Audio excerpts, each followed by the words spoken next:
Bonjour à tous, je vous retrouve sur le plateau de Décideur TV dans le cadre du sommet des entreprises de croissance et de nos sessions de présentation au jury des talents, des champions que nous avons sélectionnés dans plus de 14 secteurs.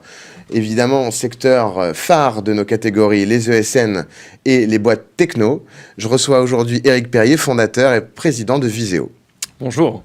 Éric Perrier, c'est un plaisir de vous recevoir. Vous êtes véritablement un champion, une boîte française innovante qui a su croître au-delà des crises et des cycles. Vous avez fondé votre entreprise en 99.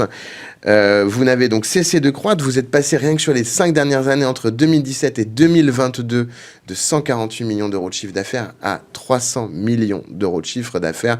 Vous employez plus de 2000 personnes sur 5 continents. Première question, Éric Perrier. Quel regard vous portez sur ce parcours et quels sont les ingrédients de votre succès ? Écoutez, c'est une bonne question. C'est un parcours que je trouve assez extraordinaire, en fait, mais on ne le vit pas comme un parcours d'hypercroissance. C'est la réalité. On a fait de l'hypercroissance puisqu'on a généré 21 années de croissance à 2 chiffres, 25% de croissance en moyenne. On a doublé de taille tous les 5 ans depuis la création du groupe. Mais en interne, dans la façon dont on vit le projet, c'est pas comme ça que nous le ressentons. On a simplement l'impression et le sentiment d'être porté par une dynamique.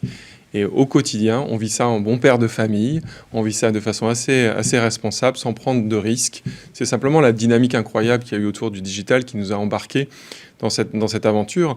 On doit aussi cette croissance, alors d'une part à nos collaborateurs, ça c'est évident, on a su attirer des talents qui nous ont permis de structurer notre développement, mais surtout à nos clients et à nos partenaires qui sont des éditeurs, qui ont des capacités d'investissement assez colossales.